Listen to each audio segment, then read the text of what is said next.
Se pudéssemos olhar o globo terrestre lá de cima e seus mínimos detalhes, com certeza tomaríamos um grande susto.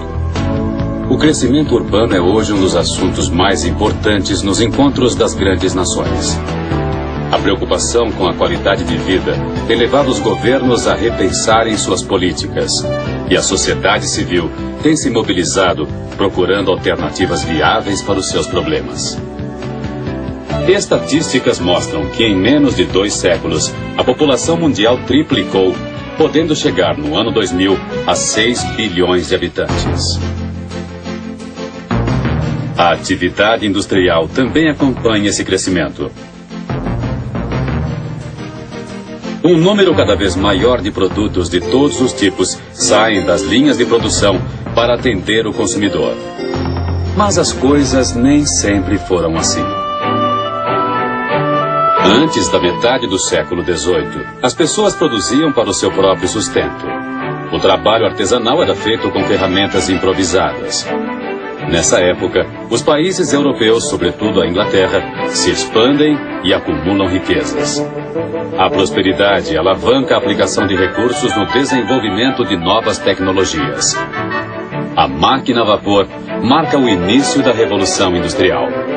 O homem do campo vai para as grandes indústrias que crescem num ritmo alucinante.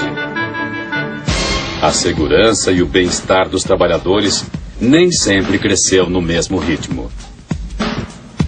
O número de acidentes nas linhas de produção deixava clara a falta de planejamento dos empregadores. O assalariado passou a reivindicar seus direitos. Com o capital excedente proveniente da lavoura do café, o Brasil inicia sua industrialização na década de 30. Já em 1943, a consolidação das leis trabalhistas estabelece as comissões internas de prevenção a acidentes, com o objetivo de observar, estudar e melhorar as condições de trabalho dentro das indústrias. O chamado milagre econômico traz ao país empresas multinacionais e tecnologia de ponta para a exploração do petróleo e de minérios. No entanto, os altos índices de acidentes persistiam. Entre 1975 e 1976, o Brasil chegou a ter 10% dos seus trabalhadores acidentados. A realidade de hoje não pode ser considerada um exemplo de mudança. O país continua registrando números elevados. E é num ambiente de grandes perdas humanas e econômicas que surge o mapa de riscos. Uma ferramenta importante a serviço das empresas e de seus funcionários. Criado no ano de 83, o mapa de riscos é elaborado pelas CIPAs. Elas devem reunir as informações necessárias ao diagnóstico da segurança e da saúde no ambiente de trabalho. A portaria número 25 de 94, que altera a número 5 de 92, ela estabelece que todas as empresas que tenham CIPA devam fazer o mapa de riscos.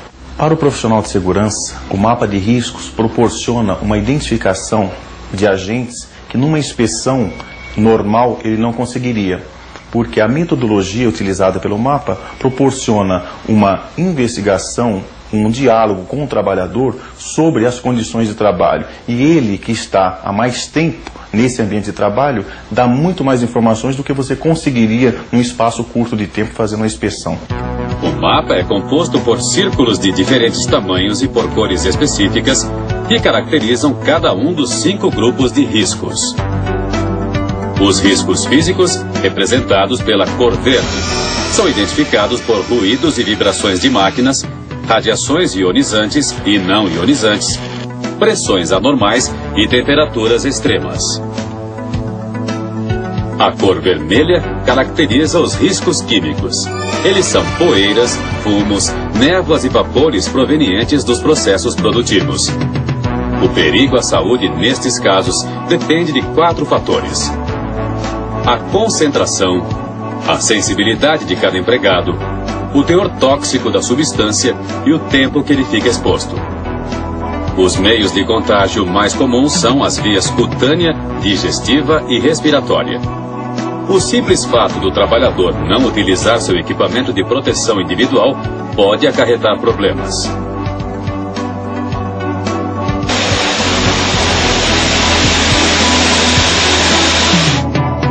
Os riscos biológicos, identificados pela cor marrom, ocorrem no contato com certos micro-organismos.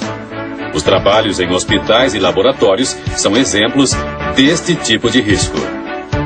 Da mesma forma que os riscos químicos, a contaminação por agentes biológicos se dá pelas vias respiratória, cutânea e digestiva. O quarto grupo é composto pelos riscos ergonômicos e representado pela cor amarela. Eles surgem durante a execução das tarefas diárias, como a falta de mobiliário adequado, jornadas excessivas e monótonas, esforço físico exagerado e incorreto, falta de iluminação e repetitividade. As consequências deste tipo de risco são o estresse, lesões físicas e problemas psicológicos sérios. O quinto e último grupo identificado pelos especialistas é o dos riscos de acidentes. Para sua representação foi usada a cor azul. Podem ocorrer nos mais diversos locais de trabalho e fora dele. Instalações prediais inadequadas, como a falta de corrimão, ferramentas defeituosas, máquinas e equipamentos sem proteção e a falta de treinamento específico podem levar à ocorrência de acidentes. Como elaborar o mapa de riscos? Sua confecção é bastante simples. Exige dedicação dos membros da CIPA e de todos os envolvidos no processo. O primeiro passo é setorizar a empresa, ou seja, separar todas as etapas produtivas. A divisão por áreas menores facilita o trabalho de reconhecimento dos riscos. Para o mapa de riscos, o contato com o empregado, a entrevista é essencial. Hoje, em higiene do trabalho, você não consegue identificar um risco se você não conversar com o trabalhador, se você não estar próximo ao local de trabalho. O passo seguinte, portanto, é visitar os locais. Por meio de entrevistas, os membros da CIPA identificam e anotam o que acontece em cada setor. O questionário deve ser simples, pois o empregado, muitas vezes, não sabe o tipo de risco presente. Perguntas do tipo o que incomoda e quanto incomoda não podem ser esquecidas. O registro detalhado e individual é de extrema importância, pois as respostas dos empregados determinarão as atitudes futuras. A terceira etapa compreende a tradução das informações coletadas para a forma simbólica. Os membros da CIPA classificam os riscos encontrados e determinam sua representação gráfica. O círculo varia de tamanho de acordo com o grau de perigo que representa. Pode ser desenhado ou colado sobre o layout da empresa. Após a pintura correspondente ao risco, é informado o número de trabalhadores expostos e as medidas a serem adotadas. Se necessário, o círculo é dividido. A única exigência é agrupar aqueles com o mesmo grau de perigo. No caso de afetar toda a área, são acrescentadas setas. É bom lembrar que o mapa de risco se adapta ao ramo de atividade. No caso da construção civil, deve-se elaborar um mapa para cada fase da obra.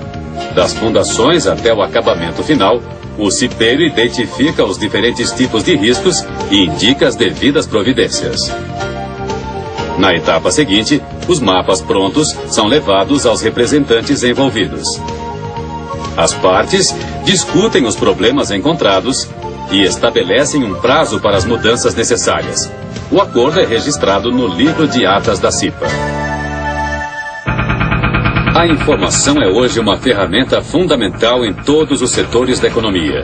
Não utilizá-la é caminhar na contramão da história. A obrigatoriedade do mapa de riscos dentro das empresas é, antes de tudo, um processo de conscientização. Ele é dinâmico porque possibilita o aperfeiçoamento.